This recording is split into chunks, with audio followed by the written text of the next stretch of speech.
After the end of World War II, the world was split into two, East and West.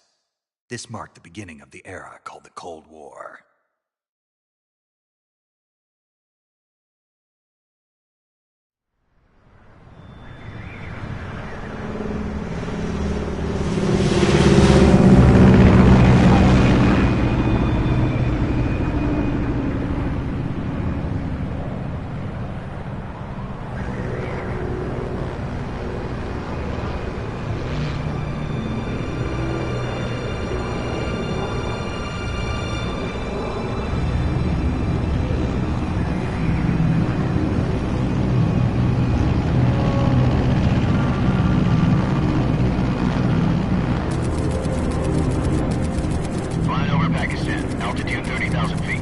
Approaching Soviet airspace.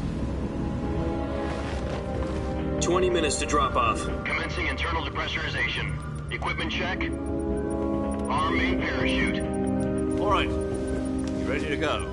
Drop zone still showing a high pressure mass. Cav okay. Good. We've got high visibility.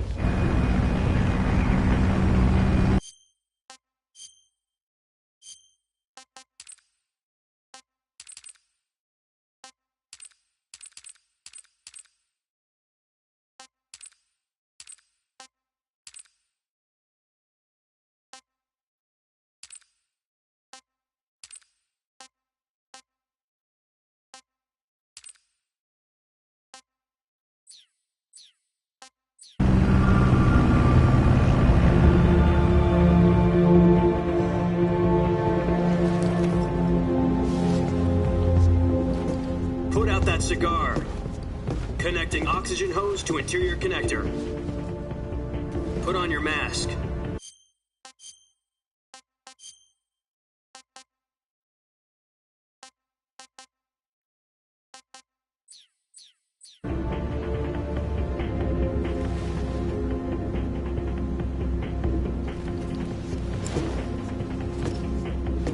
Does this panty waste know what he's doing? Approaching release point. 10 minutes to drop off. Hey, are you deaf? He said put out the cigar and put on your mask.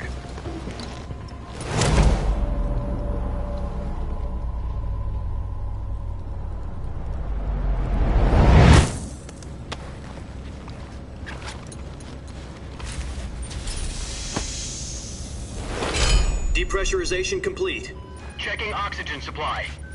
6 minutes to drop off. Opening rear hatch.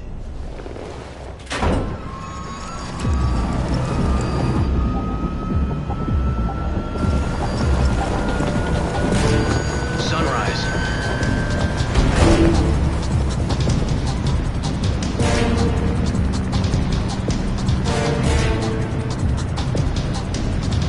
External temperature minus 46 degrees Celsius. 2 minutes to drop off. Stand up. You'll be falling at 130 miles per hour.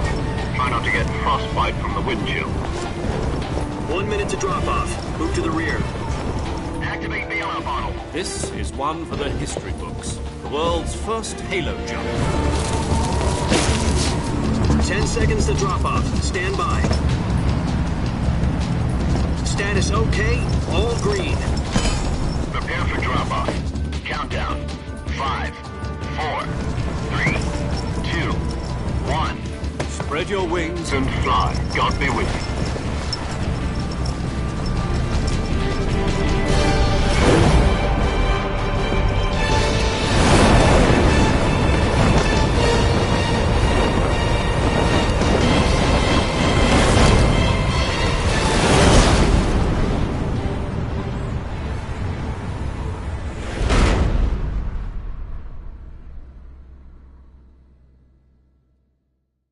Jack, I've got some important news. The head of the CIA has finally given us the green light for the Virtuous mission. Virtual mission? No, the Virtuous mission. The future of our Fox unit depends on it. If it succeeds, we'll be officially organized into a unit. Virtuous mission? Sounds like some kind of initiation ritual. Don't get cocky. This isn't a training op. Right. So what exactly is this wonderful mission? Well, about 2 years ago, a certain Soviet scientist requested asylum in the West through one of our moles. His name is Nikolai Stepanovich Sokolov. He's head of the OKB 754 Design Bureau, one of the Soviets' top-secret weapon research facilities, and the East's foremost expert on weapons development. Sokolov? Isn't he that famous rocket scientist? The very same. On April the 12th, 1961, the Soviets achieved the first manned spaceflight in history. The Earth was blue, but there was no God. Well spoken. The rocket that carried Yuri Gagarin into orbit was the A-1, known as the Vostok rocket. Sokolov is said to be the man most responsible for the multi-engine cluster used in that rocket. After Gagarin's flight, Sokolov left rocket development to become the head of the newly established Design Bureau. From a lowly technician to head of a design bureau, that's quite a success story, so why'd he want to defect? It seems he'd become afraid of his own creations. Afraid? Call it a crisis of conscience. And for that, he left his country and his family behind and went over the fence? Not exactly. One of his conditions was that his family was also to be taken safely to the West. We used a mole to get the family out first and succeeded in sneaking Sokolov over the Berlin Wall shortly afterwards. I was the one who conducted the operation. The security on the eastern side was still full of holes back then. Then what? We got Sokolov over in one piece, but the whole ordeal had left him exhausted, and we checked him into a hospital in West Berlin. It took him 2 weeks and more than 600 miles to get from the research facility in the Soviet Union to Berlin. He was in no condition to say anything coherent. And it was only a week later that we had something much bigger on our hands. The Cuban Missile Crisis. October the 16th, 1962, President Kennedy received word that the Soviets were in the process of deploying intermediate-range ballistic missiles in Cuba. The President demanded that the Soviets dismantle and remove the missiles. At the same time, he announced a naval blockade to prevent further missile shipments from reaching Cuba. But the Soviets didn't back down, instead placing their armed forces on secondary alert. Soviet transport ships carrying missiles continued on course towards Cuba. US and Soviet forces went on alert for an all-out nuclear war. Frantic negotiations were conducted through the UN's Emergency Security Council and unofficial channels to end the hair-trigger standoff. Finally, on October the 28th, the Soviet Union agreed to remove its missiles from Cuba, and so the world avoided a nuclear holocaust. But in order to get the Soviets to pull their missiles out, we had to make a deal. You mean the one where the US agreed to remove its IRBMs from Turkey? No.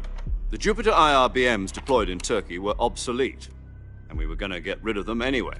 They had no strategic value whatsoever to either the US or the Russians. The Turkey deal was a ruse, a cover story that was fed to the other intelligence agencies around the world. So what did the Russians really want? Sokolov. They wanted us to return Sokolov. You mean the Soviets pulled out of Cuba just to get their hands on Sokolov? That's right. What the hell was he working on? At the time, we had no idea. We were running out of time. It was either give up Sokolov or risk full-scale nuclear war. In the end, we had no choice. President Kennedy gave in to Khrushchev's demand. The next day, I got Sokolov out of the hospital, handing him over to agents on the eastern side. Sokolov kept on screaming, "Save me," until he disappeared from my sight. Then, a month ago, we received some new information from one of our moles. About Sokolov? Yes. He was taken back to the research facility and forced to continue working on the weapon in question under KGB supervision. What's more, it's on the verge of completion. So what kind of weapon is it? Something to do with space rockets? No, missiles. Same technology. I guess you're right. We don't know the details, but it appears to be a new kind of nuclear device. For half a year now, the Soviets have been conducting frequent nuclear tests at Semipalatinsk. Something to do with the weapon, I assume. We're talking about a secret weapon so big that Khrushchev was ready to pull out of Cuba to get it back. Is Sokolov still in the facility?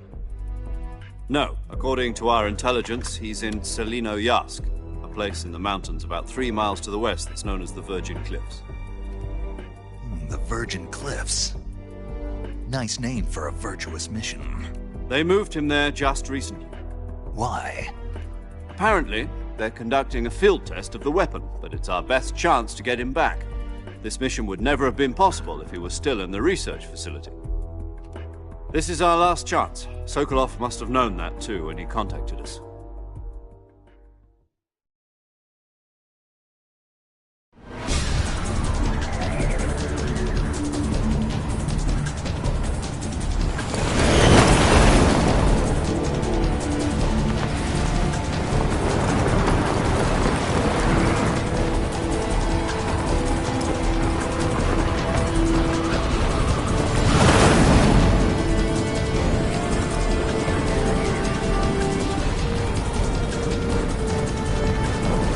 Listen up, Jack.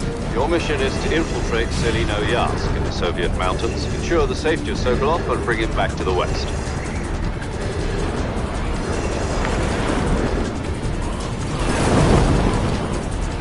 If we don't get Sokolov back before that weapon is complete, we'll be facing a major crisis. The clock is ticking.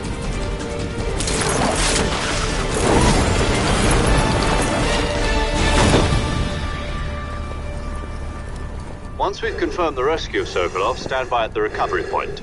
A recovery balloon will be dropped at that point. Helium will be pumped into the balloon to inflate it. The process takes about 20 minutes. Once it's complete, the gunship's arm will latch onto the balloon and pull it up. The Fulton surface-to-air recovery system. I'm familiar with the theory. Take it easy. It's been combat-proven. Do you think Sokolov is up to it? The shock will be less than during a parachute jump, and the arm can handle up to 500 pounds. So you're planning on going over the border in a single combat Talon?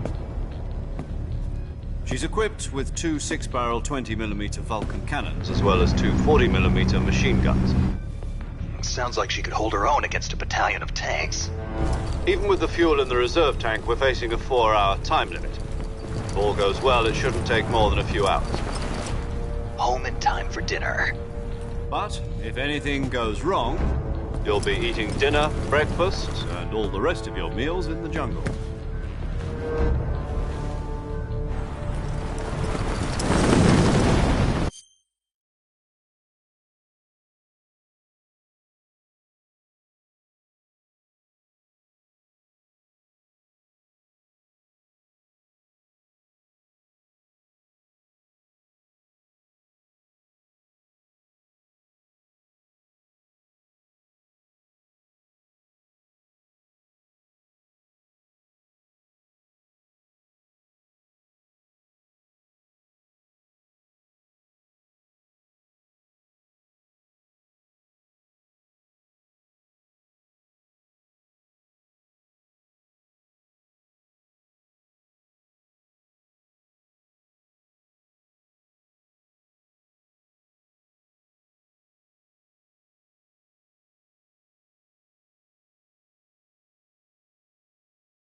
you copy? You're already in enemy territory, and somebody might be listening in. From here on out, we'll be using code names to refer to each other. Your code name for this mission will be Naked Snake. I'll be referring to you as Snake from now on. You're not to mention your real name. Snake? What, you don't like snakes? What do you mean? Well, you've eaten one before, haven't you? In survival training. I'm glad to hear that. I don't know if I'd ever order one in a restaurant, but... Be careful, you might not have a choice. What about you, Major? What should I call you? Let's see. I'll be Tom. Call me Major Tom. This will be a sneaking mission. You must not be seen by the enemy. You must leave no trace of your presence. Is that clear? This kind of infiltration is the Fox unit's speciality. In other words, weapons and equipment are procured on site. That goes for food as well. You're completely naked, just as your name implies. Great. Now I see why you asked me if I like snakes. I suppose calling me Snake was your idea of a joke, too. No. There's a good reason for that. I'll tell you later when the time is right. Gotcha. Getting back to the subject, how exactly am I supposed to feed myself?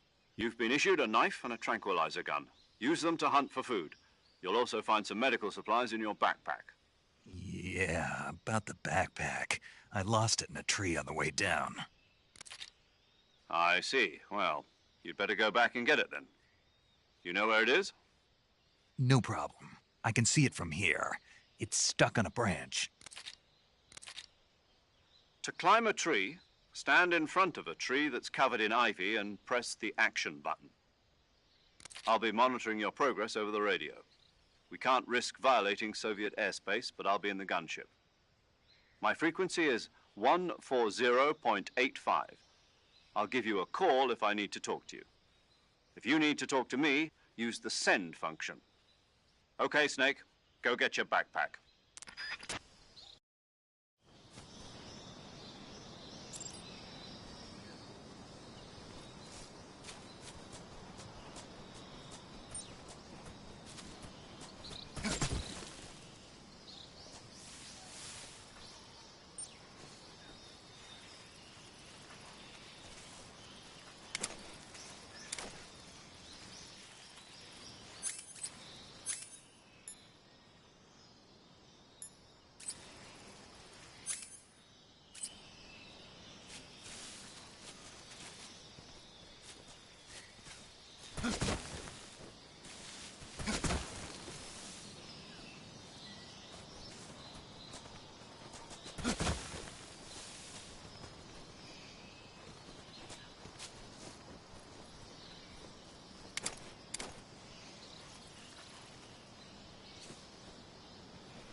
I see you've retrieved your backpack, Snake.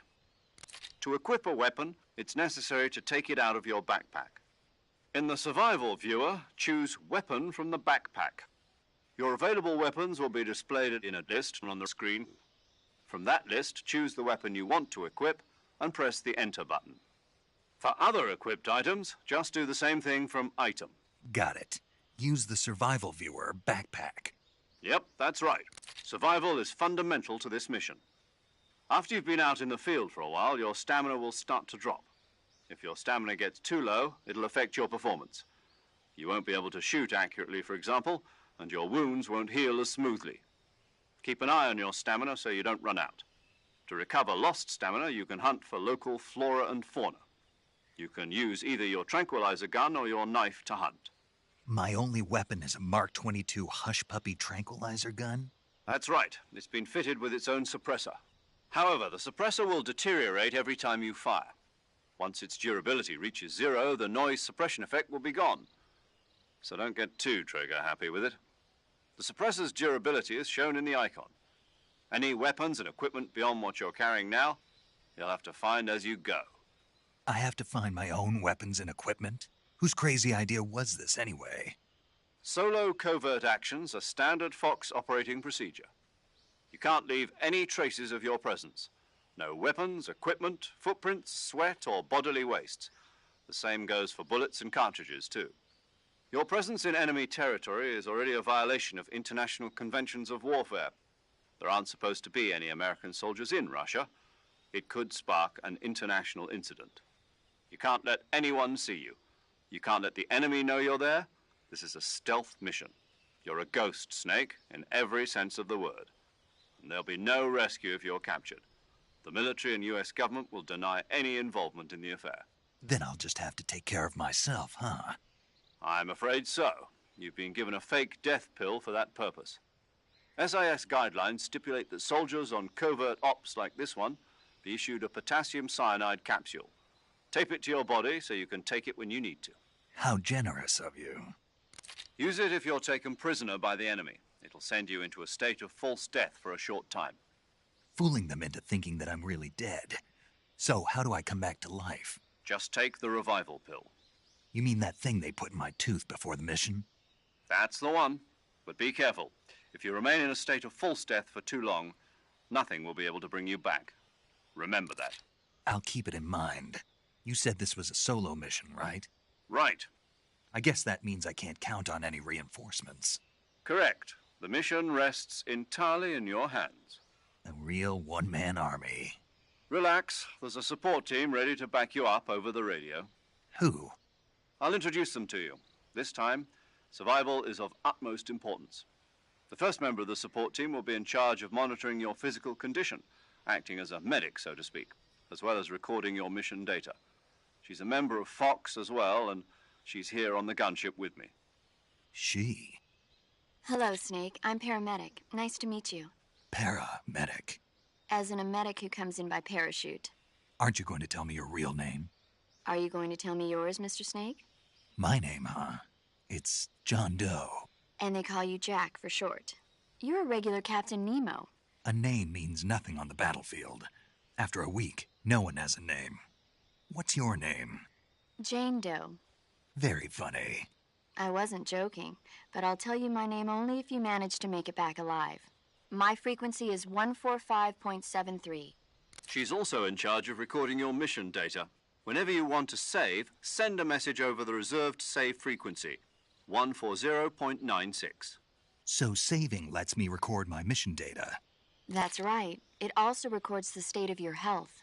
Good to know. There's one more person I want to introduce you to, Snake. Huh? Speaking of snakes, you remember the boss, don't you? A legendary soldier and your mentor. Actually, it was the boss that got the DCI's authorization in the first place. She's going to be serving as Fox's mission advisor. The boss is? She also helped me plan this mission. She and I were at SAS together. Jack, is that you? How many years has it been? Boss? That's right. It's me. Oh. Talk to me. Let me hear your voice. It's been 5 years, 72 days, and 18 hours. You've lost weight. You can tell just by the sound of my voice. Of course I can. I know all about you. Really? Well, I don't know anything about you. What's that supposed to mean? Why'd you disappear on me all of a sudden? I was on a top-secret mission. You didn't need me anymore. But there were still so many things I wanted you to teach me. No, I taught you everything you needed to know about fighting techniques. I taught you all I could. The rest you needed to learn on your own. Techniques, sure. But what about how to think like a soldier? How to think like a soldier? I can't teach you that. A soldier needs to be strong in spirit, body, and technique. And the only thing you can learn from someone else is technique. In fact, technique doesn't even matter. What's most important is spirit. Spirit and body are like two sides of a single coin. They're the same thing. I can't teach you how to think. You'll just have to figure it out for yourself. Listen to me, Jack. Just because soldiers are on the same side right now doesn't mean they always will be. Having personal feelings about your comrades is one of the worst sins you can commit. Politics determine who you face on the battlefield. And politics are a living thing. They change along with the times. Yesterday's good might be tomorrow's evil. Is that why you abandoned me? No, it had nothing to do with you. I already told you, Jack. I was on a top-secret mission. A soldier has to follow whatever orders he's given. It's not his place to question why. But you're looking for a reason to fight. You're a natural-born fighter, but you're not quite a soldier. A soldier is a political tool, nothing more. That's doubly true if he's a career soldier. Right and wrong have no place in his mission. He has no enemies and no friends. Only the mission. You follow the orders you're given. That's what being a soldier is. I do whatever I have to get the job done. I don't think about politics. That's not the same thing. Sooner or later, your conscience is going to bother you. In the end, you have to choose whether you're going to live as a soldier or just another man with a gun. There's a saying in the Orient, loyalty to the end. Do you know what it means? Being patriotic. It means devoting yourself to your country. I follow the president and the top brass. I'm ready to die for them if necessary. The president and the top brass won't be there forever. Once their terms are up, others will take their place. I follow the will of the leader, no matter who's in charge. People aren't the ones who dictate the missions. Then who does? The times. People's values change over time, and so do the leaders of a country. So there's no such thing as an enemy in absolute terms. The enemies we fight are only enemies in relative terms, constantly changing with the times. As long as we have loyalty to the end, there's no point in believing in anything, even in those we love. And that's the way a soldier's supposed to think? The only thing we can believe in with absolute certainty is the mission, Jack. All right, but do me a favor. What is it? Call me Snake. Snake? Oh, right. Your codename is Snake. It suits you well. That's right. The legendary unit that the boss put together during World War II was a snake. The Cobra unit, a group of heroes that brought the war to an end and saved the world. As long as you've got a legendary hero backing you up, you'll be fine. Isn't that right, Snake? Yeah. I can't think of anyone else I'd rather have with me. Oh, and one more thing, boss. Yes? It's good to hear your voice again. Same here. After all, who knows if either of us will make it out alive? Snake, you are always best at urban warfare and infiltrating buildings. But this is the jungle. Survival is going to be key. Those CQC techniques I taught you are sure to come in handy. CQC? Close quarters combat, huh? I've been in the Green Berets for the past few years. I'm probably pretty rusty. Not to worry. I'll be here to help you remember. After all, this is your first actual survival mission. I'll be supporting you over the radio. Where are you, boss? Next to the Major? The boss is communicating with us by radio from aboard a Permit-class submarine in the Arctic Ocean. My frequency is 141.80. Call me if you need my advice on battle techniques. Gotcha. Your mission is to retrieve Dr. Sokolov. Dr. Sokolov is being held in an abandoned factory located to the north of your current position. Avoid heavy combat and don't let anyone see you. Don't forget that this is a stealth mission. Snake, try to remember some of the basics of CQC.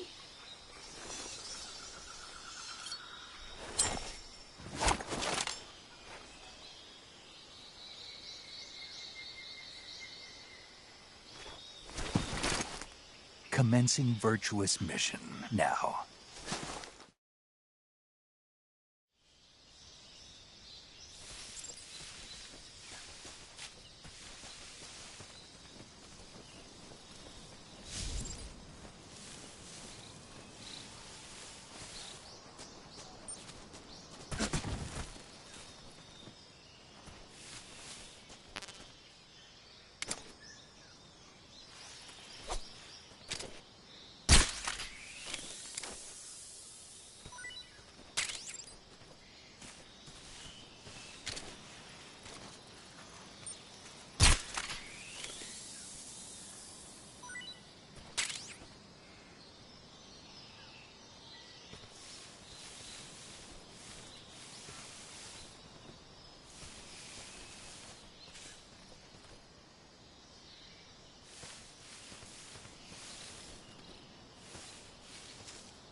Camouflage is an indispensable tool when you're sneaking through the jungle.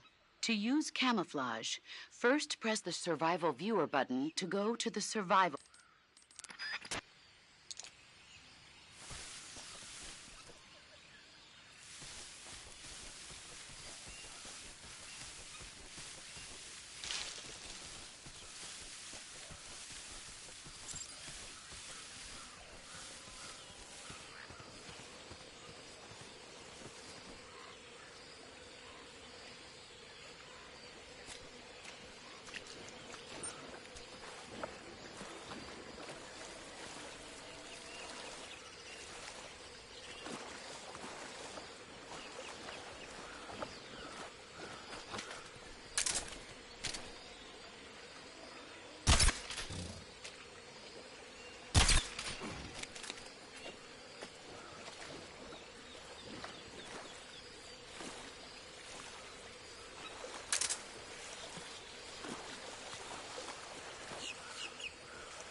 Major, I've spotted 2 enemy soldiers.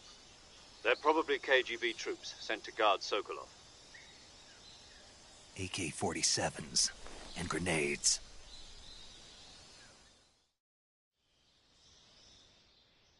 Snake, your presence in Soviet territory is already a violation of international law.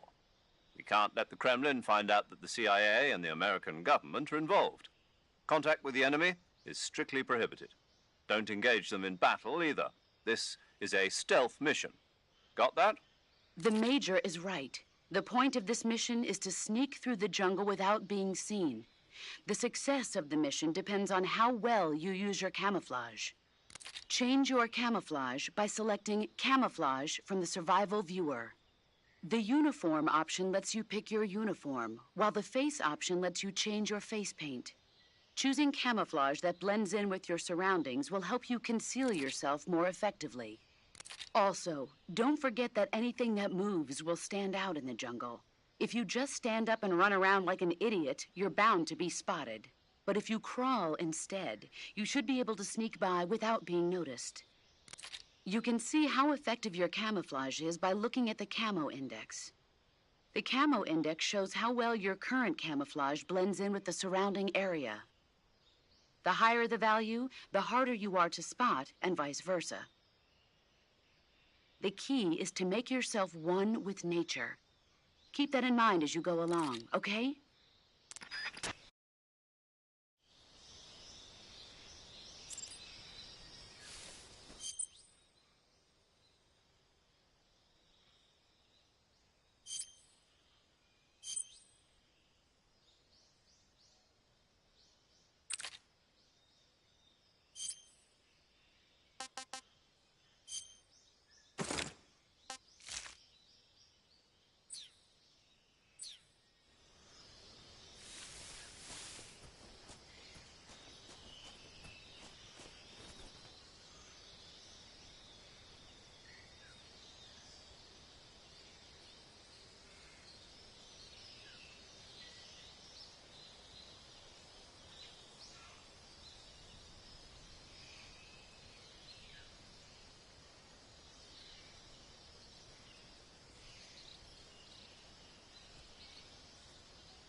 Who was that?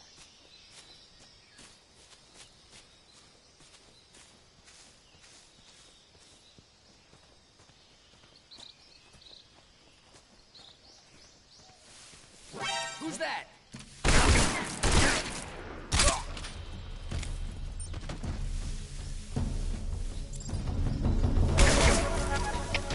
HQ, please respond. This is HQ. Control here. Enemy sighted. Requesting backup. Reinforcements.